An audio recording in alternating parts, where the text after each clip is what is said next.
All right, everybody, here we are again for the third Let's Lift. This time we're going to do some fun muscles. We're going to work chest. Just remember, pecs get sex, curls get the curls. So today we're working on getting that sex. And face like this, I get all the sex, not some of the sex. You buy that, right? Yeah, I don't even believe it.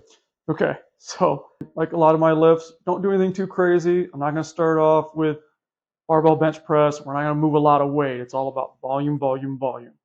Shooting for 5 sets of 10 to 20. Might cut out some sets just depending on how I feel. When I lift, I like to take a little bit more of a holistic approach that I'm just not feeling that particular workout needs 5 sets, then I just won't do it. Let me pull my Freddie Rogers here, get into my workout clothes, and we'll get started. I start off my chest day with chest dips, just like the ones I taught in the video about doing dips for chest. And if you didn't watch it, I don't know why you hate me, because I'm madly in love with you. So, love me like I love you, and watch all my videos. Regardless, it's a great way to activate the chest for the gauntlet it's about to face. Doing a movement like this also lets me know if I have a tweak of some kind, and it allows me to adjust my workout, or take the day off and live to fight another day. Next, I'm going to move on to this Vince Gironda classic called a guillotine press. If you don't know who Vince Gironda is, he is anybody who is anybody in the golden era of bodybuilding. He trained them. He came up with a lot of fascinating and unique principles when it came to bodybuilding and exercise overall. And how I do guillotine press is more in his style. Not quite to the T. I modified a little bit for myself, but going off of his framework. What I'm going to do is I'm going to use my 5-foot bar here. It only weighs 10 pounds. Don't need a lot of weight to do this. A lot of people are scared of this workout because they think it leads to shoulder impingement. If you really think like that, any lift can impinge a joint, but I digress. Watching that bit, I noticed an issue that needs addressed, and I've noticed this in other videos I've done.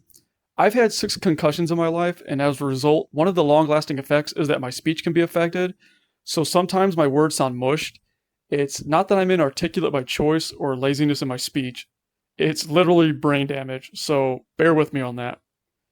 Back to the pumping of the iron. With this type of guillotine press, I have no need to do incline anything, as this creates a far better stretch across the pec than any incline or wide grip movement I've ever done. Carrying on the theme of stretching the pecs to force growth, next up I do an underhand dumbbell press. I love doing this movement with a barbell, but I can't go as deep, so dumbbells it is. A key pointer I have for you is if you don't have a half pad available to help get a maximum stretch, hang your head off the end of a bench when doing chest movements. I saw Lou Ferrigno do this in a video and decided to try it, and it takes presses and flies to another level. Word of warning, if you start to feel too much tension in the neck, end the set immediately. What's happening is too much blood is being forced into your cranium, and you're about to give yourself a stroke. Ask me how I know. This is the type of horseshit you have to deal with from time to time when doing video stuff. Here, the mic decided that it didn't want to work and all there is an annoying buzz, so yeah, I sent that shit back A to the sap. All I'm talking about here is how I used to watch CT Fletcher and how I wanted to become a sidewalk cracking motherfucker. I was moving some serious steel at the time and then I got injured, so that ended that. CT Fletcher's pretty interesting though, check him out. Just don't get injured. Here was another set of me doing underhand presses. This time I'm using my half pad to open up and get that deep stretch. In this set I put my feet on the ground since the weight is heavier to help keep me more balanced. So when I'm lifting, I like listening to these AI covers. One of my favorites is from a James Bond movie called A View to a Kill. And that movie is so garbage, which is really unfortunate because Roger Moore is my favorite James Bond, and for him to go out with such a shitty movie really bums me out. Seriously though, A View to a Kill is dog shit, don't watch it. Here I'm doing a neutral grip press. What makes this different is I use my adjustable dumbbells that allow me to change the weight quick, and I do a continuous drop set until I've reached the lowest weight on these possible. I won't show the whole thing, but my body language here says it all. It's definitely a cardio workout for sure. Here's a rarity, someone online showing themselves being imperfect. Here I'm going too heavy and the form has broken down, seeing how I keep smashing my ribs with the dumbbell. I should have just stopped the set and dropped the weight down, but I thought I could make it work. Here's the next set. I dropped the weight, the form is crisp, and I'm having a much better exercise. I developed this idea for a type of fly after watching old footage of a Nautilus fly machine in which the person was doing flies like this. Seeing I don't have that type of machine, I recreated it with dumbbells. We're now moving into the end game of my chest day. This here is one of my favorites for chest training, and I foresee it being in my routine for the rest of my lifting life. This here is called a press fly. How this works is I'm creating a wide stretch in the bottom and am doing a pause rep. I will keep that stretch until it starts to feel painful in my chest. Once I go to move the weight up, I press it up instead of pulling it as if it were a fly. This allows me to go heavier without damaging my shoulder, as it mechanically bypasses the tension of the lever arm on the shoulder into the pectoral muscle.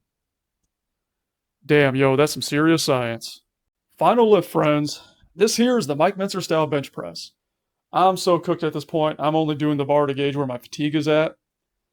Here, I'm doing 95 pounds because I couldn't do more weight even if I wanted to.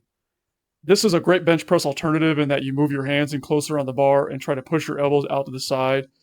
What this does is it bypasses tension through the elbow and past the shoulder, placing total stress on the pec and saving the rest of the joints in the kinetic chain. It is claimed that the bench press is an injury waiting to happen, but I see bench pressing as a skill, and while I'm not moving much weight to prevent injury, I'm preserving that skill, and it's one I don't want to lose, even though I'm benching in an unconventional way. Here I'm ending my workout with Roman chair setups. Tip on these is to keep your abs flexed the whole time when doing these. It lights them up like Christmas. Anyway, when it comes to chest training, you don't have to go heavy. Just emphasize the stretch and be sure to feel the stretch regardless of what movements you choose. With that said, thanks for joining me once again, and I'll see you next time.